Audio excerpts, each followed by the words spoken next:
afternoon and welcome to Midlands Today. I'm Joanne, Malin. A Gloucestershire councillor is calling on the government to do more to prevent people from being fleeced by housing developers over rising service charges. Ministers say they're planning to take action to make charges more transparent. Our reporter Ed Rowe has been to meet one homeowner whose management fees have doubled in 10 years.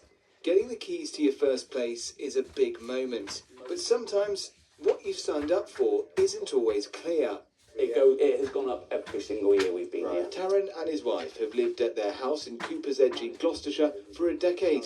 Back then the charges were £290 a year, or just over that.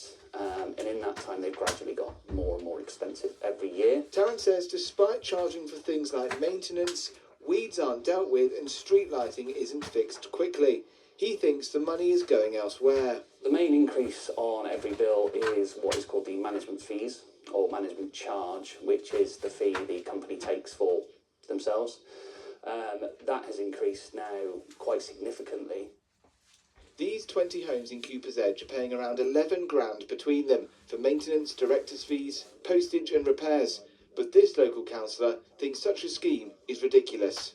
I'm kind of aghast really at the fact that places like here and places like Bulletin on the Water, for instance, there are many residents who bought a house and then effectively been fleeced by very high management charges every single year. Cooper's Edge Management Company Limited told us budgets have been impacted by wider inflationary pressures and all expenditure is reviewed carefully. Where concerns with maintenance are raised, these are investigated and addressed. The government is all too aware of these issues. So we're changing the law to bring in that transparency so you know exactly what you're being asked to pay for and why, and you've got more control over what those payments might be paying for. But the body that represents freeholders says the government reforms are an attack on the sector and won't tackle unfair service charges. In the meantime, people like Taryn can expect higher charges that he's legally obliged to pay. Ed Rowe reporting there. Next, 2 more teenagers have been charged following the death of 18-year-old Zeshan Afzal in Smethwick.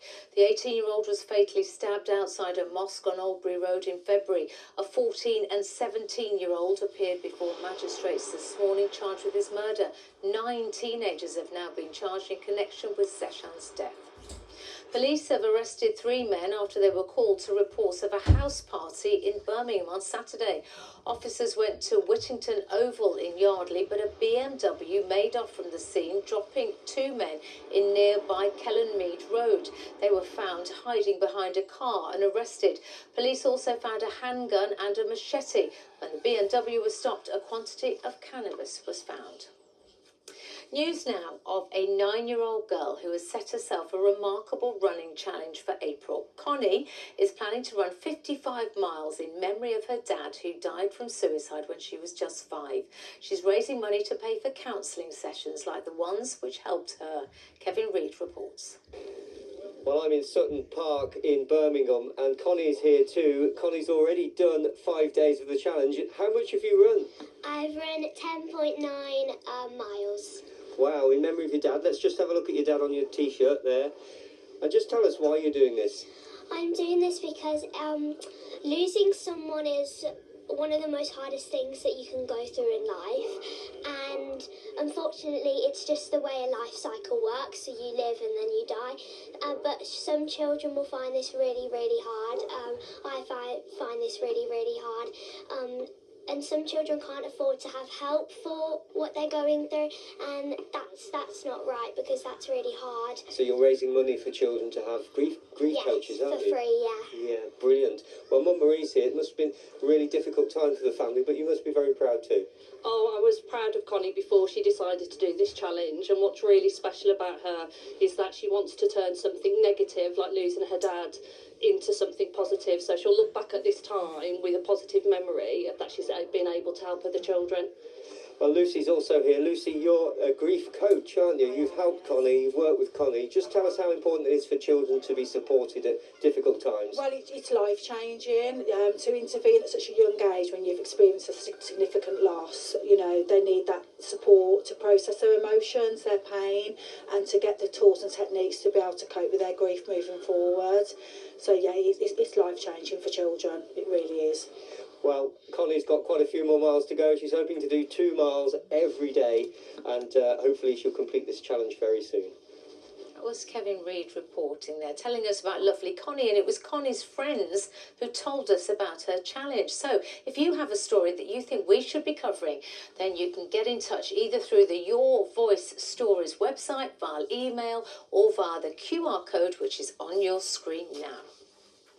Next, the former Wolverhampton heavyweight boxer Delicious Ore has been speaking for the first time about his decision to quit the sport. Having been touted as a future world champion, he surprised many when he decided to hang up his gloves for good after winning just one professional fight. He now works in finance and says he would have become miserable if he'd carried on boxing. Money gives you a little bit of happiness, it really does, but it gives you zero fulfillment. And what I learned from myself is I'm not going to be fulfilled, and I'm going to end up a place where I don't want to be in the next few years if I don't make a change now.